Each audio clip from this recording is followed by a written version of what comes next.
Hello दोस्तों, चुलबुल GS academy में एक बार फिर आपका स्वागत है। तो एक बहुत बड़ा खुशखबरी है, बिहार पुलिस मुख्यालय की तरफ से निकला हुआ है। देखिए, एक नोटिस आपको दिखा रहे हैं, 3000 दरोगा की भर्ती।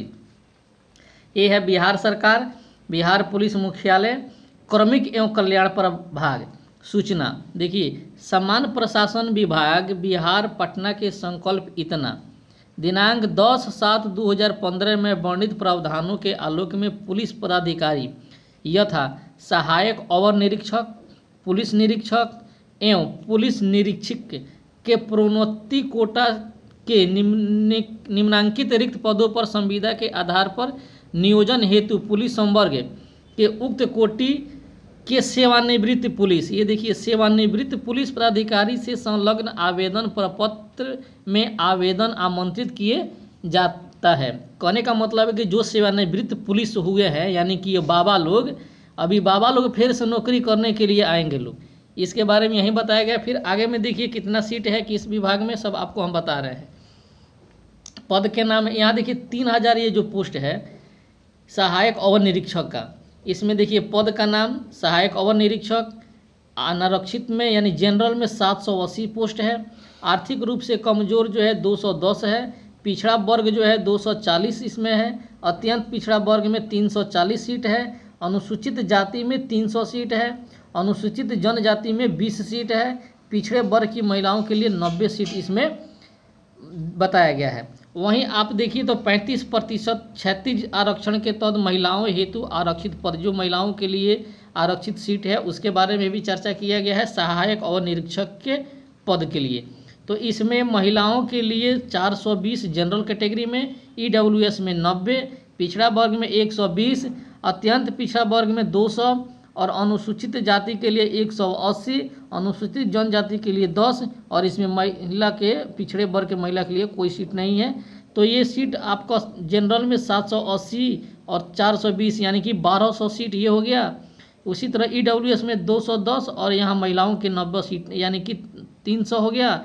240 और 120 को ऐड करिए तो 360, तो ऐसा ही 540 अत्यंत पिछड़ा वर्ग में, अनुसूचित जाति में 480, अनुसूचित जनजाति में 30 और पिछड़े वर्ग की महिलाओं के लिए 90 सीट है। ये यानी कि सहायक और निरीक्षक यानी 3000 पद पर ये फॉर्म का डिटेल्स रहा। इसके बाद में आगे आपको फिर बता रहे हैं। देखिए, पुलिस निरीक्षक का 250 पद है। पुलिस निरीक्षक का 250 सीट है, जिसमें इसका नाम देखिए पुलिस निरीक्षक। अनारक्षित यानी कि जनरल में 65 सीट है। उसके बाद में ईडब्ल्यूएस में 18 सीट है। पिछड़ा वर्ग में 20 सीट है। अत्यंत पिछड़ा में 28 सीट है और अनुसूचित जाति में 25 सीट है। अनुसूचित जनजाति के लिए केवल 2 पोस्ट दिया गया है। पिछड़े वर्ग की महिलाओं के लिए 7 पोस्ट है, यानी कि 250 में ये आपका फॉर्म सीट का डिटेल्स है। उसी तरह 35% क्षैतिज आरक्षण के तहत महिलाओं हेतु उनका भी सीट निर्धारित है, यानी कि अनारक्षित यानी जनरल में 35, ईडब्ल्यूएस में 7, पिछड़ा वर्ग में 10, अत्यंत पिछड़ा वर्ग में 17 और अनुसूचित जाति के लिए 15, अनुसूचित जनजाति के लिए 1 सीट है और महिलाओं के लिए पिछड़े वर्ग में 35% आरक्षण में कोई सीट नहीं दिया गया है। कुल हो गया आपको 100 पोस्ट हो गया आपका जनरल का, 25 हो गया ईडब्ल्यूएस का, पिछड़ा वर्ग का हो गया 30, अत्यंत पिछड़ा वर्ग में हो गया 45, अनुसूचित जाति में हो गया 40, अनुसूचित जनजाति का हो गया 3 और पिछड़े वर्ग की महिलाओं के लिए हो गया 7 सीट। ये होगा आपका पुलिस निरीक्षक। यहाँ लिखा हुआ है पुलिस निरीक्षक का 250 पोस्ट के बारे में बताया गया है। उसके बाद में बता रहा है कि देखिए आवेदन कैसे करना है, किन किन लोगों को इसमें आवेदन देना होगा, क्या इसका कैटेगरी है, इसके बारे में देखिए आगे। आवेदक के विरुद्ध कोई आपराधिक अथवा अनुशासनिक कार्रवाई लंबित नहीं हो तथा किसी अनुशासनिक फौजदारी आपराधिक मामले में सेवा काल के अंतिम 10 वर्षों में कोई विरत दंड नहीं दिया गया हो तथा अंतिम 5 वर्षों में कोई दंड नहीं दिया गया हो। इससे संबंधित शपथ पत्र भी संलग्न करना आवश्यक है। कहने का मतलब है कि जो लोग भी रिटायर्ड हुए हैं उनके ऊपर कोई भी आपराधिक अथवा अनुशासनिक कार्रवाई नहीं हुआ हो, वहीं लोग इस फॉर्म को भर सकते हैं।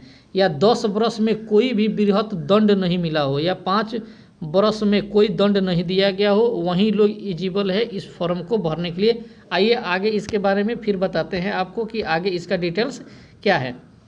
इसके बाद में है कि आवेदक इस आशय का घोषणा पत्र, देखिए घोषणा पत्र भी समर्पित करेंगे। जो भी आवेदक है इस आशय का घोषणा पत्र समर्पित करेंगे कि वो पूर्व से संविदा के आधार पर नियोजित नहीं है। कहने का मतलब है कि अगर कोई कॉन्ट्रैक्ट पर पहले से ही काम किया है वो उन लोगों के लिए फॉर्म मतलब नहीं है, उन लोग को भी अपना घोषणा पत्र देना पड़ जाएगा कि हम कहीं भी कॉन्ट्रैक्ट पर काम नहीं किए हैं।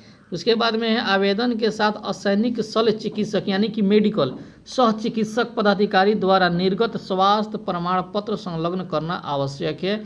तो ये देखिए सह मुख्य चिकित्सक पदाधिकारी से ही आपको बनवाना होगा प्रमाण पत्र कि आपका फिटनेस कैसा क्या है, इसके बारे में भी यहाँ बता दिया गया है। आप वहाँ से जाकर अपना डॉक्यूमेंट बनवा सकते हैं। उसके बाद में चयन हेतु उम्मीदवार की अधिकतम उम्र सीमा, देखिए अधिकतम उम्र जो है 63 वर्ष रखा गया है। 63 से अधिक जिनका भी उम्र होगा वे लोग फॉर्म को नहीं भर सकते हैं, यानी 60 से रिटायर हुए हैं और 63 तक अभी आपका एज है तो आप इस फॉर्म को भर सकते हैं। चयन प्रथम 2 वर्षों अथवा उक्त पद पर नियमित नियुक्त होने तक के लिए होगा तथा अधिकतम उम्र 65 वर्ष तक आवश्यकता अनुसार एक वर्ष के लिए उनकी सेवा का विस्तार उनके कार्यों की समीक्षा के उपरांत किया जाएगा। कहने का मतलब है कि 2 वर्ष के लिए ये लेकर आया गया है कि आप 2 वर्ष तक ही जॉब कर सकते हैं और आपका उम्र मिनिमम 63 मैक्सिमम 63 साल होनी चाहिए। उससे ज़्यादा अगर आपका उम्र है तो आप फॉर्म को नहीं भर सकते हैं और अधिकतम आप 65 वर्ष के उम्र तक जॉब कर सकते हैं। किसी का उम्र अगर 62 साल है तो वो 62 और 2 साल यानी 64 तक जाकर वो रिटायर हो जाएगा फिर जॉब से। तो ये कहने की यही इसका तात्पर्य है। उसके बाद में नियोजित किए जाने वाले संविदा कर्मी का मान्य सामान्य प्रशासन विभाग बिहार पटना के संकल्प संख्या इतना से दिनांक 10/7 यानी कि 10/7/2015 के आलोक में दिया गया है। कहने का मतलब है कि 10/7/15 में जो भी नियमावली है उसके अनुसार इन लोग को नियोजित किए जाएंगे और ये कर्मी का मानदेय उसी के अनुसार दिया जाएगा जो उसमें वर्णित है। आगे है कि आवेदक के द्वारा आवेदन पत्र अपने जिला इकाई, देखिए अपने जिला इकाई कार्यालय जहां से आवेदक सेवानिवृत्त हुए हैं, जहां से आप रिटायर्ड हुए हैं वहीं पे आपको समर्पित किया जाएगा आपका फॉर्म।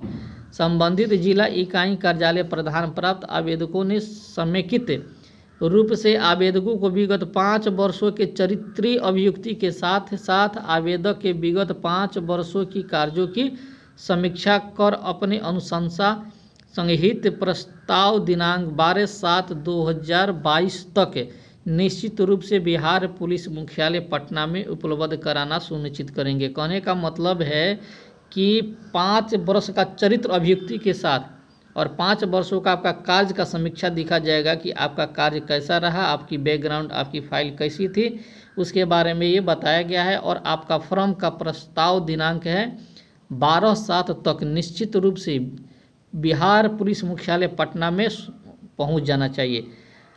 किसी भी आवेदन पत्र को स्वीकृत या अस्वीकृत करने का अधिकार, ये जो भी फॉर्म का स्वीकृत और अस्वीकृत करने का अधिकार जो है विस्तृत जानकारी के लिए आप ये साइट दिया हुआ है, आप इस साइट पर जाकर इसके बारे में पूरी जानकारी देख सकते हैं। तो ये रहा ये नोटिस जो 3000 आया हुआ है बहाली।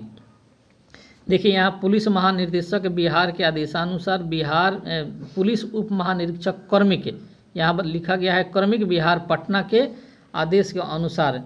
अगर आपको किसी भी जानकारी चाहिए तो आप ओरिजिनल साइट पे ही जाकर आप ये जानकारी ले सकते हैं। ज़्यादा खुश होने की ज़रूरत नहीं है क्योंकि ये 2 साल के लिए जो रिटायर्ड कर्मी हैं उनके लिए ही ये सुनहरा अवसर है। युवा बेरोजगार है तो वे बेरोजगार रहेंगे ही, उनके लिए कोई रास्ता नहीं खोला गया है। अभी देखिए इस 3000 भर्ती से अब रेगुलर भर्ती का जो ऊपर क्या अवसर पड़ेगा उसके बारे में जानते हैं। देखिए रेगुलर भर्ती तो बहुत पहले आ जाना चाहिए, जो 2300 समथिंग यानी कि 2300 प्लस जो भी सीट बहुत दिन से चर्चा में है अभी तक नहीं आया है उसको तो आ जाना चाहिए। अब इसको बीच में लाने से क्या इस फॉर्म पे रेगुलर पे फॉर्म पे कोई ना कोई समस्या हो सकता है, तो बिल्कुल इस पे समस्या होना ही होना है क्योंकि इसको तो बहुत पहले आना था। अगर गवर्नमेंट को ऐसा करना है, जो रिटायर्ड हैं उनको बुलाएंगे, आप बात सोचिए कि ये कितना अच्छा से काम होगा, ये सब कोई समझेंगे। खैर उससे हमको कोई लेना देना नहीं है। हम आपको 2300 के बारे में जैसे ही आएगी जानकारी फिर आपको बताएंगे। अभी जो दरोगा का रिजल्ट आने वाला है वो भी नहीं आया है। अभी इसके पिछला बैच जो अभी ट्रेनिंग कर रहा है उसका फाइनल ट्रेनिंग भी नहीं हुआ है। अभी बिहार पुलिस का मेरिट लिस्ट भी नहीं आया है। उसके बाद में अभी बिहार फायरमैन का जो एग्ज़ाम हुआ है उसका भी अभी पीटी का रिजल्ट नहीं हुआ है। यानी कहीं ना कहीं प्रोसेस बहुत धीरा चल रहा है। अगर ये 2300 कुछ आ जाता सीट तो कितना माने इसी जगह पर इसको ला दिया जाता।